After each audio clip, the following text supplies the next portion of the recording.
Ticket எடுக்காம வந்து இங்க எவ்வளவு பேர் எவ்வளவு வேலை பார்த்திருக்காங்க தெரியுமா? ஒரு அம்மாட்ட கேக்குறாங்க, என்னங்க நீங்க வந்திருக்கிறீங்களே, ஏன் வந்திருக்கீங்கன்றப்ப கருணாநிதி வர்றாருன்னு சொன்னாங்க, கை காட்டலான்னு வந்திருக்கேன்றாங்க அந்த அம்மா. இப்ப அடுத்தது நம்ம எங்க வந்து நிக்கிறோம்னா, திருவண்ணாமலை, நீலகிரி மாதிரியான மாவட்டம்லாம் நமக்கு இல்ல. தமிழ் பேசக்கூடிய மக்களுக்குன்னு ஒரு நாடு இல்ல. பரவாயில்ல, இந்தியாவில் பல்வேறு மொழி பேசக்கூடிய மக்களுக்கு நாடு இல்லை, ஆனா அவர்களுக்கு மாநிலம் இருக்குது. எடுவாய்ப்பாக தமிழ் பேசக்கூடிய மக்களுக்கு சொந்தமாக மாநிலமும் இல்லை. நம்முடைய உரிமைகள் என்ன? கல்விங்கிறது உரிமை, மருத்துவம்ங்கிறது உரிமை, தாய்மொழி என்பது உரிமை. இந்த உரிமைகள் எல்லாம் அவங்க பிடிக்கிட்டே இருக்கிறாங்க. ஆனா நம்ம என்ன பண்றோம்?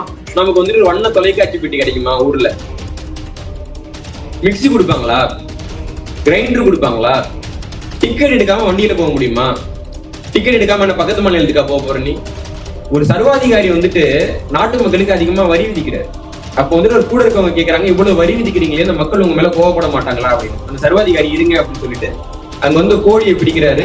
அந்த கோழியோட ரெக்கையெல்லாம் ஒண்ணு ஒண்ணா பிடிக்கிறாரு. உயிரோட இருக்கிற கோழி கத்து கத்து கத்துன்னு கத்துது. பிடிங்கிட்டு பக்கத்துல கூட சொல்றாரு, இப்ப நான் வந்து இந்த இறகெல்லாம் புடுங்கினீங்களா, இதான் வரி அப்படின்னு சொல்லிட்டு கொஞ்சம் கோதுமையை கீழே போட்டு அந்த கோழியை கீழே விடுறாரு அவர் கால் மாட்டுல. அந்த கோழி என்ன பண்ணுதுன்னா காலு கிட்டக்கே குத்திக்கிட்டு இருக்கு. இப்ப நான் கொடுத்த பாத்தீங்களா, இதுக்கு பேர் சலுகை. அன்னைக்கு ஒரு நாள் வேட்டி கட்டிப்போம், அன்னைக்கு ஒரு நாள் புடவை கட்டிப்போம், அன்னைக்கு ஒரு நாள் கூடுமான வரைக்கும் தமிழ் பேசும். தமிழ் எப்படின்னா நம்ம குழந்தைங்க வணக்கம் அப்படின்னு ஆரம்பிக்கும், திருப்பி வணக்கம்னு முடிக்கும், நடுவில் மொத்தமா ஆங்கிலம் தான். தமிழ் மொழி நம்முடைய தாய்மொழி. இன்றைய தேதிக்கு அதிகாரப்பூர்வமாக இந்தியாவின் மிக பழமையான மொழி. உலகத்தின் செவ்வியல் மொழிகளில் இன்றைக்கும் உயிர் வாழ்ந்து கொண்டிருக்கக்கூடிய ஒரே மொழி.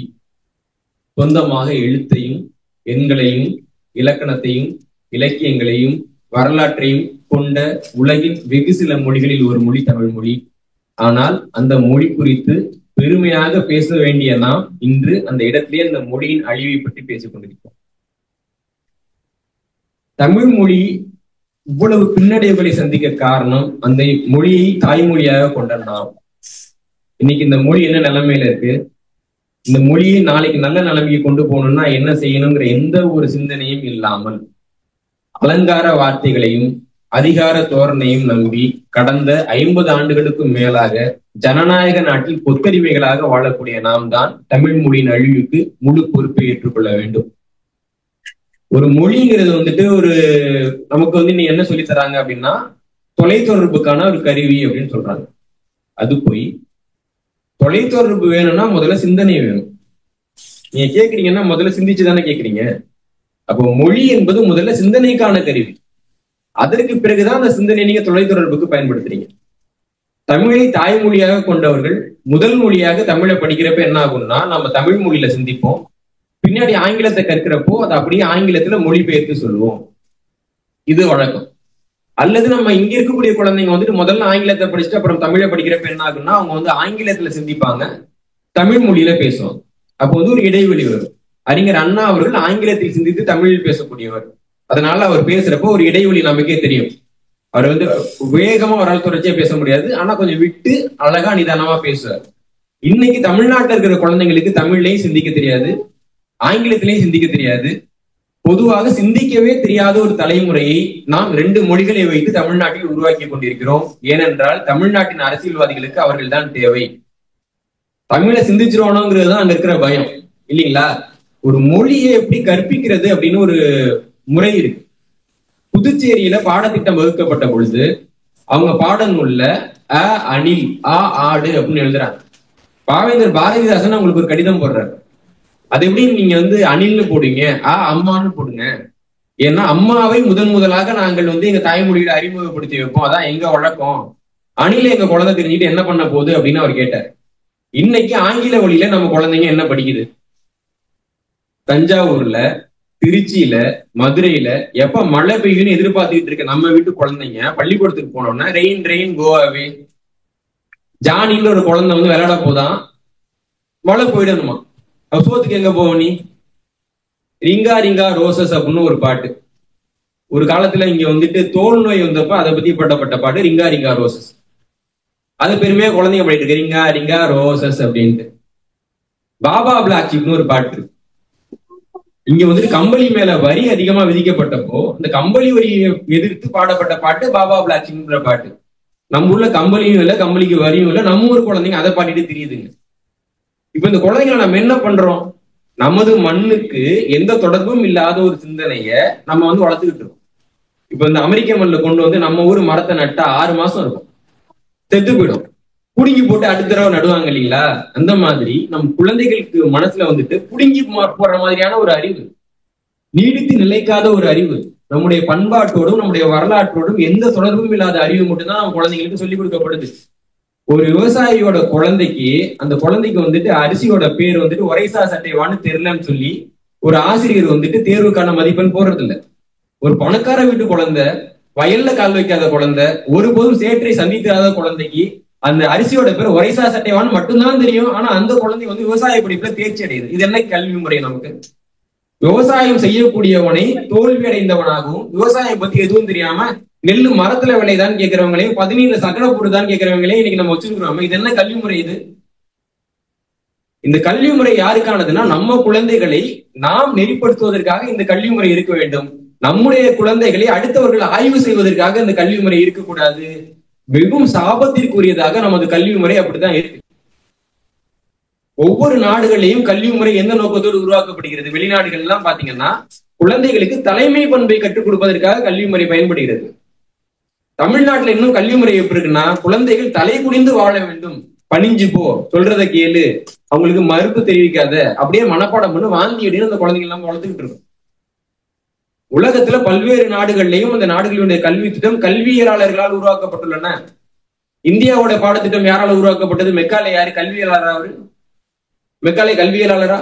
அவருக்கு கல்வித்துறையில என்ன அனுபவம் இருக்கு?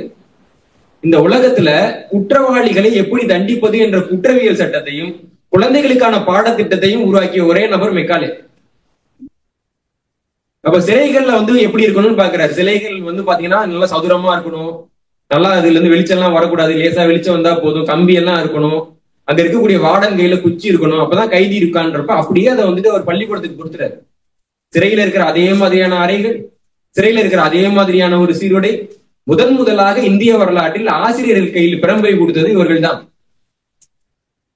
ஹோம்ஒர்க் அப்படின்னு எல்லா குழந்தைகளும் கொடுக்குறாங்க. ஹோம்ஒர்க்னா என்ன?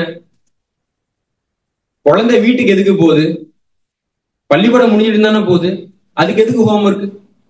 இன்னைக்கு என்ன நடக்குதுன்னா, தமிழ்நாட்டில் இருக்கக்கூடிய பள்ளிகள்ல ஆசிரியர்கள் பாடம் எடுக்கிறது இல்லை, ஆசிரியர்கள் இதெல்லாம் ஹோம்ஒர்க் பாடம் குறிச்சு கொடுக்குறாங்க. வீட்டுல பெற்றோர்கள் தான் பாடம் எடுக்கிறார்கள்.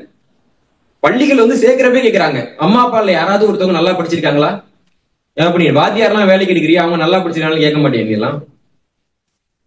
அப்புறம் எதுக்கு நாங்க வந்து கட்டணம் கட்டுறோம் உங்களுக்கு? ஐரோப்பிய நாடுகள்ல பாருங்க, கல்வித்துறையில வந்து யார் யாரெல்லாம் பேராசிரியர்களா இருப்பாங்கன்னா, முன்னாள் பிரதமர்கள், முன்னாள் அதிபர்கள், நோபல் பரிசு பெற்றவர்கள்லாம் இங்க ஆசிரியர்கள். பாக்குறோம் இல்லைங்களா? எங்க ஊர்ல யார் ஆசிரியர்? எந்த வேலையும் கிடைக்காமல் 15,000 ரூபாய் சம்பளமா இருந்தாலும் பரவாயில்ல அப்படின்னு இருப்பாங்க இல்லைங்களா? அவங்கள கொண்டு வந்து தனியார் பள்ளிகள் ஆசிரியரா போட்டு வரலாறு காணாத அளவுல சம்பளத்தை வந்து அவங்க குறைச்சு கொடுக்குறாங்க. அந்த ஆசிரியர்களுக்கு வந்துட்டு இன்னைக்கு அரசு பள்ளிகள்ல இருக்கக்கூடிய உண்மையாகவே படிச்சு வந்த ஆசிரியர்களுக்கு வந்து தமிழ்நாடு அரசாங்கம் வந்து பணி நியமன ஆணைகளை தாமதம் பண்றாங்க. அப்ப இந்த கல்வி திட்டம்ங்கிறது யாருக்கானது? இந்த கல்வித்துறைங்கிறது யாருக்கானது? மிகப்பெரிய அவலத்துல இருக்குது இன்னைக்கு தமிழ்நாடு. இன்னைக்கு தமிழ்நாட்டில் தமிழ் மொழி கல்வியை காப்பாற்றுவதற்கு ஒரே ஒரு உத்தரவு போதும். தமிழ் வழியில் படித்தால் மட்டும்தான் அரசு வேலை போதும். தமிழ்நாடு முற்போக்கு எழுத்தாளர் சங்கம் முன்பே இப்படி ஒரு கேள்வி கேட்டாங்க, தமிழ் மொழியில படிச்சா மட்டும்தான் வந்துட்டு அரசு பள்ளின்னு ஒரு நிலைமை வந்துச்சுன்னா உங்க குழந்தைகளை வந்து தமிழ் வழி பள்ளியில சேர்ப்பீங்களான்னு கேட்கிறப்போ 80% மேற்பட்ட பெற்றோர்கள் கண்டிப்பாக அப்படி ஒரு நிலைமை வந்தா நாங்க தமிழ் வழி பள்ளியில சேர்ப்போம் அப்படின்னு சொன்னாங்க. இன்னைக்கு தமிழ்நாட்டுல என்ன நிலைமை? அந்த உத்தரவு போடுறதுக்கு என்ன தயக்கம்? இந்த உலகத்திலேயே மிக அதிகமாக எழுத்துச் சான்றுகள் கிடைக்கக்கூடிய ஒரு இடம் தமிழ்நாடு. தமிழ்நாட்டில் மிக அதிகமான எழுத்துச் சான்றுகள் தமிழ் மொழியில தான் கிடைக்குது. அது எல்லாருக்கும் அதுல மாற்று கருத்து இருக்க முடியாது. தமிழ்நாடு அரசும் சொல்லியிருக்கு, மத்திய அரசும் சொல்லியிருக்கு. இந்த தமிழ்நாடு அரசில், இந்த தமிழ்நாடு அரசினுடைய தொல்லியல் துறையில் கல்வெட்டு, செப்பேட்டு, ஓலைச்சுவடி எல்லாம் படிக்கிறாங்க இல்லைங்களா? அதற்கான பணிக்கான ஒரு நியமன தகுதியில பாத்தீங்கன்னா அதற்கு விண்ணப்பிப்பவர்கள் 10ஆம் வகுப்பு வரை தமிழ் படிச்சிருந்தா போதும். ஒரு சின்ன தேர்வு வைப்பாங்க, கப்பல் பிரித்து எழுதுகின்ற மாதிரி ஏதோ 4 கேள்வி கேட்பாங்க. அந்த 10ஆம் வகுப்பு வரை படித்த மாணவர்களுடைய திறனை சோதிப்பதற்காக இருக்கக்கூடிய அந்த தேர்வுல ஒருத்தவங்க தேர்ச்சி அடைஞ்சிட்டாங்கன்னா தமிழ்நாடு தொல்லியல் துறையில அவங்க உயர் பதவிகளுக்கு போயிடலாம். ஆனால் அதே சமயம் அந்த குறிப்பிட்ட நபர் சமஸ்கிருதத்துல முதுகலை பட்டம் படித்திருக்க வேண்டும் என்பதுதான் இங்க நிலைமை.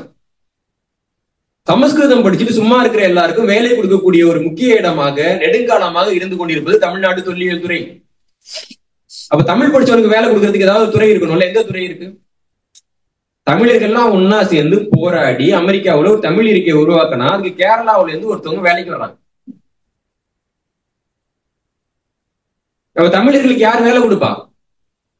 இன்னைக்கு தமிழை நம்ம படின்னு சொல்றோம் இல்லைங்களா, படிச்சு நான் என்ன பண்ண போறேன்னு ஒரு குழந்தை கேட்கறான். அப்ப நம்ம என்ன பண்ணணும்? தமிழ் வழியில் கல்வி என்று சொல்லக்கூடிய கட்சிக்கு மட்டும்தான் எங்களுடைய வாக்கு. தமிழ் பள்ளிகளில் தமிழை கற்பிக்கக்கூடிய வேலையில தமிழர்களுக்கு மட்டும்தான் நாங்க முன்னுரிமை கொடுப்போம். எல்லாத்துக்கும் மேல இன்னைக்கு தமிழ் என்பது ஒரு சர்வதேச மொழி. அதிகாரப்பூர்வமாக ஆய்வு முடிவுகளின்படி இந்தியாவினுடைய மிக பழமையான மொழிங்கிறது தமிழ் தான். இப்ப உலகத்தில் உள்ள பல்வேறு நாடுகள்லையும் நம்ம தமிழை அறிமுகப்படுத்தி இருக்கணும் நியாயமா. நம்ம இருக்கக்கூடிய ஒவ்வொரு நாடுகள்லையும் தமிழ் இவ்வளவு பழமையான மொழி, இவ்வளவு அறிவியல் இருக்கு, இவ்வளவு இலக்கணம் இருக்கு, இவ்வளவு இலக்கியம் இருக்கு, இவ்வளவு வரலாறு இருக்கு, இவ்வளவு பண்பாடு இருக்கு என்று நாம் பல்வேறு இடங்கள்ல தமிழ் மொழியை அறிமுகப்படுத்தி இருக்க வேண்டும். கிறிஸ்துவ மதத்துக்கு உண்டான பல்வேறு தொடர்புகள் தமிழ்ல தான் காணப்படுது. கிரேக்கத்துக்கு போயிட்டு ஒரு நண்பர் சொல்றாரு, அங்க இருக்கக்கூடிய சில குடிகளோட பெயர் தமிழோஸ் சரவணோஸ் இருக்கு. இன்னமும் பேர் வச்சிருக்காங்க கிரேக்கத்துல. அப்ப ஏன் நாங்க தமிழோஸ்னு வச்சுன்னு தெரியல, ஏன் நாங்க சரவணோஸ்னு வச்சுன்னு தெரியல அவங்க சொல்லிட்டு இருக்காங்க.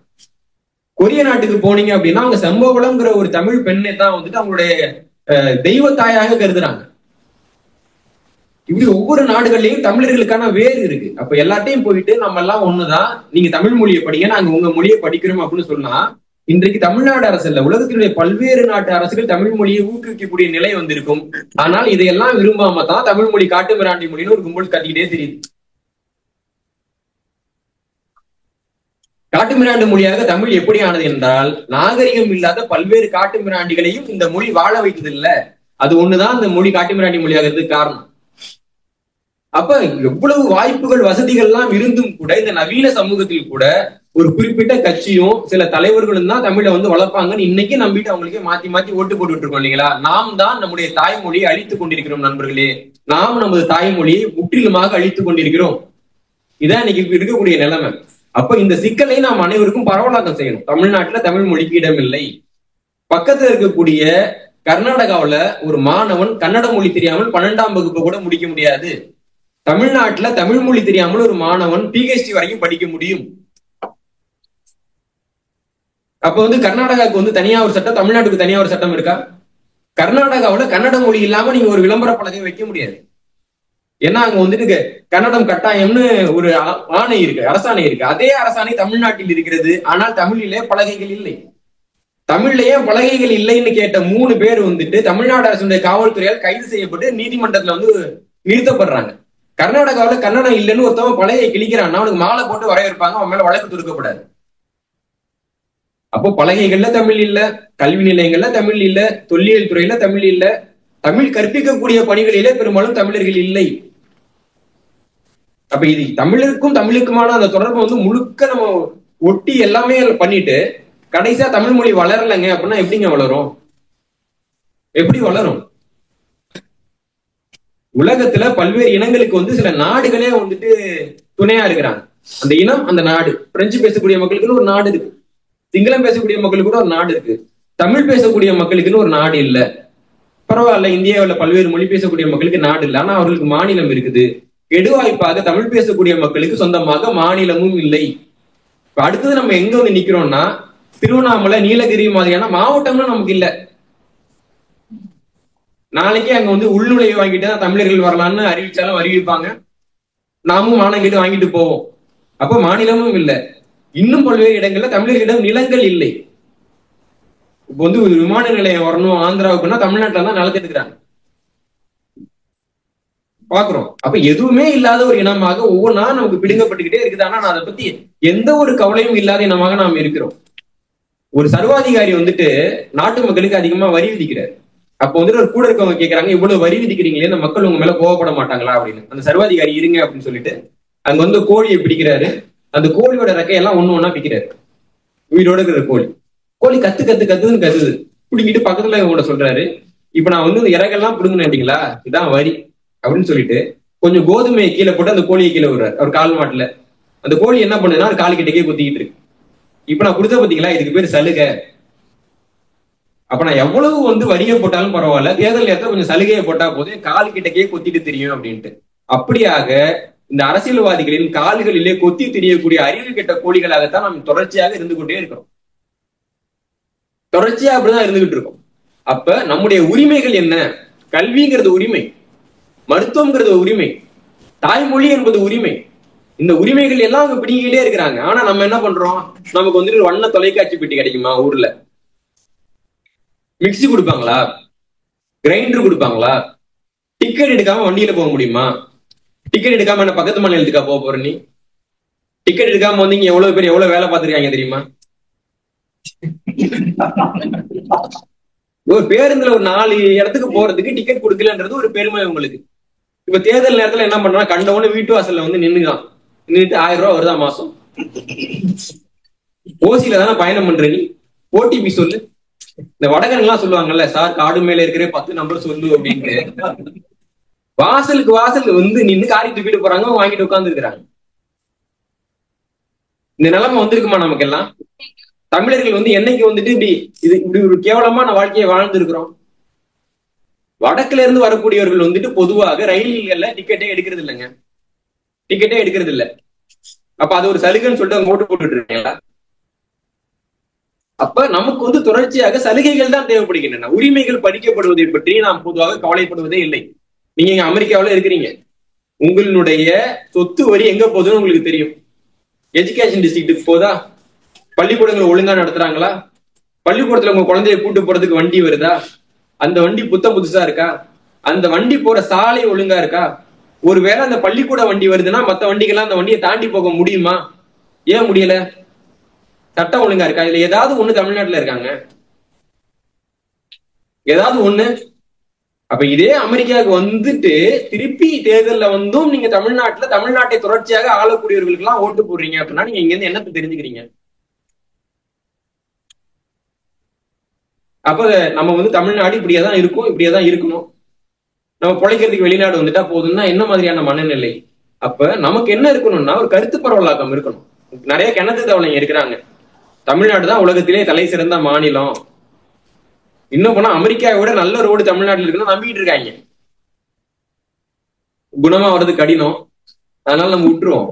ஆனா பொதுமக்களும் இந்த கருத்துக்கு வந்து ஆட்பட்டுற கூடாது. அப்ப அவங்க கிட்ட சொல்லுங்க, அமெரிக்காவில வந்துட்டு பள்ளிகள்லாம் இலவச பள்ளிகள்லாம் கொடுக்குறாங்க, நீங்க இந்த கல்வி மாவட்டத்துல வீடு வச்சிருந்தாலே போதும், அந்த குடும்பத்துல எத்தனை குழந்தைங்க இருந்தாலும் இலவச கல்வி தான் கொடுக்குறாங்க, தரமான கல்வி கொடுக்குறாங்க, உலக தரத்துல கொடுக்குறாங்க. ஒரு கல்வி மாவட்டம் அந்த குழந்தைகளை கல்வி திட்டத்தை வந்து முடிவு பண்ணுது. ஒவ்வொரு குழந்தையும் அந்த உள்ளூரை பத்தி அதிகமா படிக்குது, ஒவ்வொரு குழந்தையும் சமமாக நடத்தப்படுது, ஒவ்வொரு குழந்தைக்கும் இலவசமாக உணவு கொடுக்கப்படுகிறது. அந்த குழந்தைகள் வந்து தமிழ்நாட்டுல இருக்கிற மாதிரி ஆட்டோல போகணும் அப்படின்னும் அல்லது பேருந்து பின்னாடி துரத்திக்கிட்டே தேர்வு அன்னைக்கு ஓடணும்னு அவசியம் கிடையாது. சாலைகள் ஒழுங்கா இருக்கு. தமிழ்நாட்டுல வந்துட்டு ஒருத்தவங்க உங்க குழந்தைய வண்டியில கூட்டு போறப்போ அந்த சாலையில அந்த குழந்தை வந்து கீழே விழுந்து இறந்து போச்சு. சென்னையில ஒரு கல்லூரியில மாணவிகள் வந்து பின்னாடி வந்து தண்ணி லாரி வந்து இடிச்சு இறந்து போயிருக்கிறாங்க. தண்ணி லாரி வந்துட்டு மாணவர்கள் வந்துட்டு பள்ளிக்கும் கல்லூரிக்கும் போற நேரத்துல ரொம்ப சர்வசாதாரணமா உழவுது. இதெல்லாம் தப்புன்னு தெரியறதுக்கு எது சரின்னு ஒண்ணு தெரியணும்ல, அந்த அறிவு கூட இல்லாத மக்களாகத்தான் இன்னைக்கு தமிழக மக்கள் இருந்து கொண்டிருக்கிறார்கள். அப்ப கர்நாடகாவில என்ன நிலைமை இருக்கு, இங்க என்ன நிலைமை இருக்குன்னு தெரியாது, அமெரிக்காவில என்ன நிலைமை இருக்கு, இங்க என்ன நிலைமைன்னு எனக்கு தெரியாது. அப்படி ரொம்ப ஒரு கிணத்து தவளை மனநிலையில இருக்கக்கூடிய அந்த மக்களுக்கு ஒளியை கொடுக்க வேண்டிய கடமை உங்களுக்கு இருக்குது இல்லைங்களா? ஏன்னா நம்ம இங்க சம்பாதிக்கிறோம், ஊருக்கு வந்து பணத்தை அனுப்புறோம், அந்த பணத்தை வச்சு ஊர் வாழ்ந்துக்கும் அப்படின்னா பணத்தை வச்சு ஊர் வாழாது. இப்ப நீங்க கொடுக்குற பணத்தை இன்னொருத்தவங்க வந்து வாங்கிட்டு போவாங்க. இப்ப நீங்க என்ன பண்றீங்க? அதிகபட்சமா ஊர்ல ஒரு நிலம் வாங்கி போடுவீங்க. நாளைக்கு அந்த நிலத்துல ஒரு கட்சி கொடி பறக்கிற வரைக்கும் தான் அந்த நிலம் உங்களுக்கு சொந்தம்.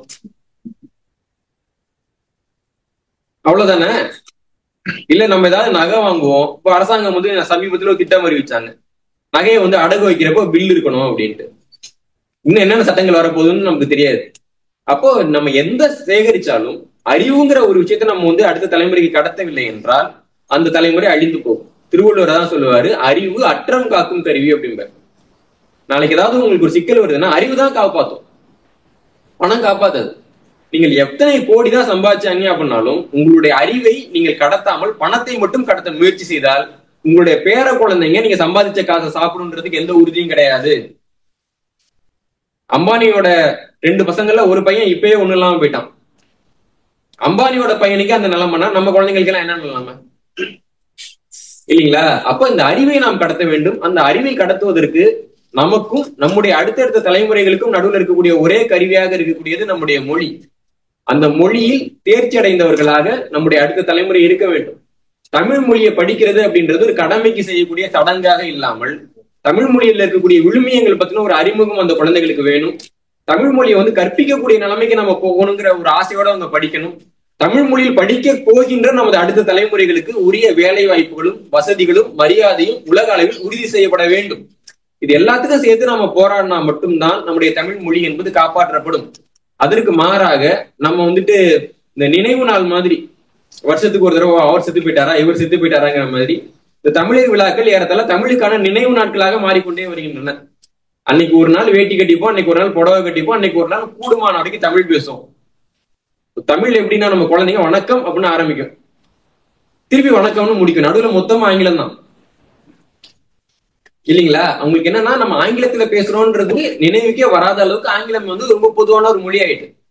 ஆனால் இதே நேரத்துல பல்வேறு மொழிகளும் இப்போ பிரெஞ்சு மொழியாக இருக்கட்டும், ஜெர்மன் மொழியாக இருக்கட்டும், நார்வேஜியன் மொழியாக இருக்கட்டும், தமிழ் குழந்தைங்க அவ்வளவு நல்லா படிக்கிறாங்களாம். அவங்க எல்லாம் சொல்றாங்க உங்க குழந்தைங்க எங்க மொழி அவ்வளவு நல்லா படிக்கிறாங்க, ரொம்ப நல்லா பேசுறாங்கன்றாங்க. நம்ம மொழிதான் பேச முடியல, இதெல்லாம் நல்லா பேசுறாங்க அப்படின்னு. அப்ப அந்த குழந்தைங்களுக்கு என்ன, இது உங்க தாய்மொழி படின்னு சொல்றாங்களா? இந்த மொழியை படித்தால் இந்த துறையை பத்தி நல்லா கத்துக்கலாம். நீங்க ஒரு சட்டவியல் நிபுணரா போறீங்க அல்லது மருத்துவத்துறைக்கு போறீங்கன்றப்ப நீங்க கிரீக் படிங்க, அப்பதான் இந்த டெர்மினாலஜி புரியும்னா நம்ம குழந்தைங்க ஆர்வமா படிக்கிறாங்க. நீ கிரேக்க மொழியை அங்க கிரேக்கர்களே பேசுறது கிடையாது, இருந்தாலும் நம்ம குழந்தைங்க கிரேக்க மொழியை படிக்கிறாங்க. ஏன்னா அந்த மொழியோட பயன்பாடு அவங்களுக்கு தெரியுது. இன்னைக்கு தமிழ் மொழிக்கான பயன்பாட்டை நாம் பெரிய அளவுக்கு அழிச்சிட்டோம். இன்னைக்கு தமிழ்ல யாராவது பேசுறாங்க அப்படின்னா ஒரு இரண்டாம் தர குடிமக்களாக தமிழர்களை பார்க்கக்கூடிய நிலைமை தான் இருக்கு. தமிழ்நாட்டுல ஆங்கிலம் பேசுறவங்களுக்கு அறிவாளிகள் என்று பெயர். இங்க எல்லாரும் நம்ம பாக்குறப்ப sir help me sir I have a NEET just அப்படின்றாங்க, நல்ல பிச்சைக்காரன், அவனும் ஆங்கிலம் தான் பேசுறான். இவன் தமிழ்நாட்டுக்கு நாளைக்கு தேர்தல் பிரச்சாரத்துக்கு போனான்னா ஜெயிச்சிரும். ஏன்னா இவன் பிச்சை எடுக்கிறானா ஓட்டு கேட்கிறானா நம்ம மக்களுக்கு என்ன தெரியும், ரெண்டும் ஒரே மாதிரி தான் பாக்குறது, ஜெயிச்சிருவான். அப்ப இப்படிப்பட்ட ஒரு அடிமை மனநிலையில இருந்து நம்ம எங்க இருந்து மேல வருது? இதே சமுதாயம், ஆங்கிலம் பேசக்கூடிய சமுதாயத்துல ஒரு காலத்தில் ஜெர்மன் மொழி தான் அரசு குடும்பத்து மொழியாக இருந்தது, பிரெஞ்சு மொழி ஆட்சி மொழியாக இருந்தது. நியூட்டன் அவருடைய புத்தகத்தை எழுதுறப்ப கிரேக்கத்திலேயே லத்தீன்லயும் தான் அவர் வார்த்தைகளை பயன்படுத்துறாரு, அவர் ஆங்கிலத்தில எழுதல. ஒரு காலகட்டத்துல அரசருக்கு ஆங்கிலம் தெரியவில்லை என்பதற்காகவும் பொதுமக்களுக்கு ஜெர்மன் தெரியவில்லைங்கிறதுக்காக தான் முதலமைச்சர்ங்கிற பதவியே நாடாளுமன்றத்தில் உருவாக்கப்பட்டது. நாடாளுமன்ற ஜனநாயகமே அப்படிதான் தோன்றுச்சு. இன்றைக்கு அந்த ஆங்கில மொழிய அந்த ஒரு நாடு இல்லாம இன்னைக்கு ஒரு கண்டமே பேசிட்டு இருக்கு, ஒரு கண்டமே பேசிட்டு இருக்கு. அதற்கு காரணம் என்னன்னா ஆங்கிலம்ங்கிற மொழிக்கு தகுதி இருந்ததல்ல, ஆங்கிலம் பேசக்கூடிய மக்களுக்கு அந்த தகுதி இருந்தது.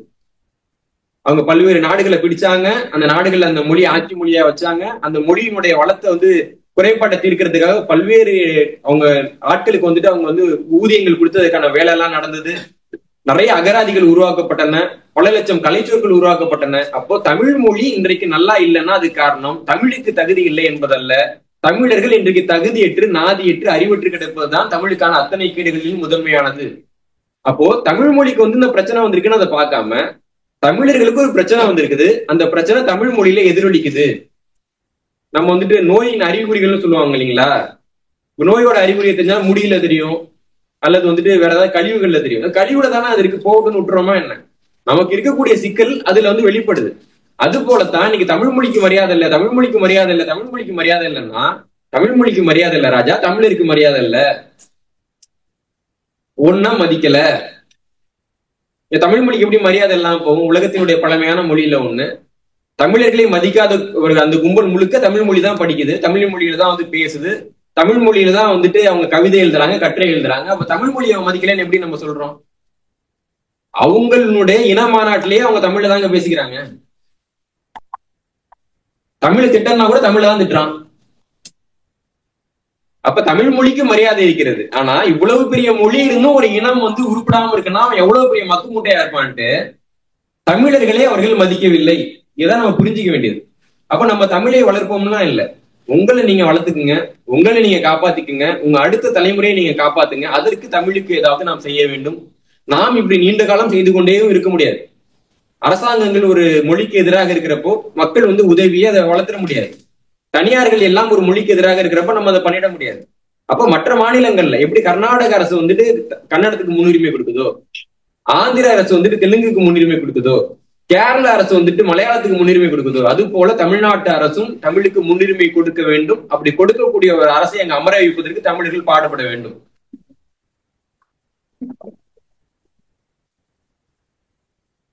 அந்த முயற்சியை செய்யாம இந்த மாதிரி ஆண்டுக்கு ஒரு முறை நாமளும் வந்துட்டு தமிழுக்கு இரங்கற்பா வாசிக்கிறதுனால அதற்கு எந்த ஒரு நன்மையும் இருக்க போவதில்லை. இன்றைக்கு ஜனநாயக உலகத்துல மிகப்பெரிய ஆயுதம் ஓட்டு. அந்த ஓட்டை நாம் பயன்படுத்த வேண்டிய காலகட்டம் வந்து கொண்டிருக்கிறது. அன்னைக்கு ஒரு நாள் நம்ம ஏமாந்துட்டு 5 ஆண்டுகள் வந்து ஒப்பாரி வைத்தாலும் அதனால் எந்த மாற்றங்களும் ஏற்பட போவது இல்லை, இல்லைங்களா?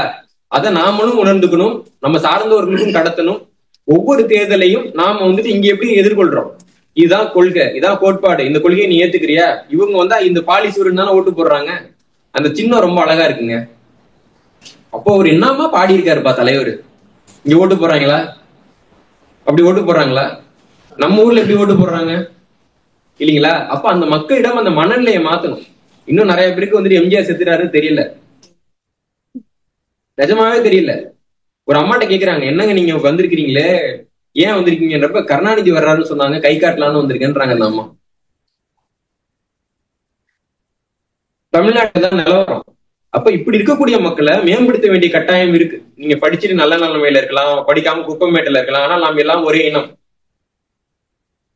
நீங்க நல்லா இருந்தா அவங்க நல்லா இருக்க முடியும், அவங்க நல்லா இருந்தா தான் நீங்க நல்லா இருக்க முடியும், இல்லைங்களா? இப்போ வந்துட்டு உலகம் முழுக்க யூதர்கள் இருக்கிறாங்க. அமெரிக்காவில யூதர்களுக்கு இல்லாத நிலைமையா? எவ்வளவு வளமா இருக்கிறாங்க. ஆனா இஸ்ரேலுக்கு ஒரு விஷயம் எப்படி துடிக்கிறாங்க பாருங்க. ஆனா அதே சமயம் நமக்கு இலங்கையில என்னென்னலாம் நடந்தது, செம்மேனியில ஒரு அகல ஆய்வுல வந்துட்டு மனித உடல்களை எடுத்துட்டு வெளில போட்டுட்டு இருக்காங்க. ஏதாவது ஒரு அதிர்வலையை நம்மளால ஏற்படுத்த முடிஞ்சா? ஒரு அதிர்வலையை சர்வதேச சமூகத்துக்கு மத்தியில நாதியற்றி கிடைக்கிறோம். இன்னைக்கு நம்ம நாதியே இல்லை. இன்னைக்கு நம்ம எவ்வளவு சம்பாதித்தாலும் நாம் ஒன்று ஏழை அகதியாக இருக்கலாம், இல்ல பணக்கார அகதியா இருக்கலாம். அவ்வளவுதான் நமக்கு இருக்கக்கூடிய வாய்ப்பு. இப்ப இந்த வாய்ப்பிலேயே நம்ம வந்து தண்ணீரை பெற்று வாழாமல் மற்ற இனத்திடம் இருந்தும் மற்ற மக்களிடம் இருந்தும் இதெல்லாம் தெரிஞ்சுக்கிட்டு நமது மொழியை நமது குழந்தைகளுக்கு கொண்டு சேர்ப்பதற்கு இன்னும் ஆக்கப்பூர்வமான வழிகளை நாம் கண்டறிய வேண்டும். நம்மால் அது முடியலன்னா அந்த வழிகளுக்கான முயற்சிகள் இருக்கிறவங்கள நம்ம ஆதரிக்க வேண்டும். கருத்து பரவலாக்கம் என்பது 4 பேர் பேசுறதுனால நடக்கிறது இல்லை. நான் வந்து காணொலி பேசிட்டு போயிடுவேன், காணொலியை பதிவேற்றிட்டு அவர் போய் தூங்கிடுவாரு. அதுக்கு பின்னாடி வந்துட்டு அதை பரப்புற வேலையை நீங்க தான் பாத்திருக்கீங்க. இல்லாட்டி நான்லாம் அமெரிக்காவுக்கு வர முடியாது. விதைத்தவர்கள் தூங்கி விடலாம், ஆனால் விதைகள் தூங்குவது இல்லை அப்படிம்பாங்க. நாங்க நிறைய விதைச்சிட்டு போயிட்டோம், ஆனா அதை கொண்டு வந்தது நீங்கள் தான். அப்ப அமெரிக்காவுக்கு எங்களை அறிமுகப்படுத்தியதை போல தமிழர்களுக்கு அமெரிக்காவை அறிமுகப்படுத்துங்க, இல்லைங்களா? அப்ப இது மாதிரி நம்முடைய இடம் வரணும்னா நம்ம இதெல்லாம் பண்ணணும் அப்படின்னு அவங்களுக்கு பேச ஆரம்பிங்க. ஏன்னா உங்கள் மேல அவங்களுக்கு ஒரு பெரிய காதல் இருக்கு. இப்ப தமிழ்நாட்டுல பாத்தீங்கன்னா ஒரு குழந்தை பிறக்கிறப்பே டாக்டர் ஆகுமா, இன்ஜினியர் ஆகுமா, அமெரிக்காவுக்கு விசா எடுக்கலாமா, கனடாக்கு விசா எடுக்கலாமான்னு தான் பேசிக்கிறாங்க. இங்க என்ன நிலவரம்னு அவங்களுக்கு சொல்லுங்க, இல்லைங்களா? இப்ப வந்து நீங்க சொல்றப்ப அதனுடைய புரிந்துணர்வு இன்னும் நல்லா இருக்கும். நம்ம என்னென்ன சிக்கல்கள்லாம் எதிர்கொள்றோம், மத்தவங்க எல்லாம் எப்படி இருக்காங்க, அதெல்லாம் நீங்க பேசலாம். அதற்கு மாறாக தமிழ்நாட்டில இருந்து திடீர்னு ஒரு மாற்றம் தமிழ்நாட்டிலேயே தோன்றி தமிழ்நாட்டை காப்பாத்தி நம்மளையும் காப்பாத்திடலாம் தயவு செஞ்சு எதிர்பார்க்காதீங்க. அந்த எதிர்பார்ப்பு தமிழ்நாட்டிற்கு எங்களுக்கே இல்லை. அதெல்லாம் சூப்பர்மேன் படத்துல தான் நடக்கும். அதனால இது வந்து ஊர் கூடி தேரிழுக்க வேண்டிய ஒரு நாள். இது வந்துட்டு நினைவு நாளும் கிடையாது, கொண்டாட்ட நாளும் கிடையாது. நமது கடமைகளை நமக்கு நினைவூட்டக்கூடிய நாள் என்பதை மட்டும் கூறி வாய்ப்பளித்த அனைவருக்கும் நன்றி பாராட்டி விடைபெறுகிறேன். நன்றி.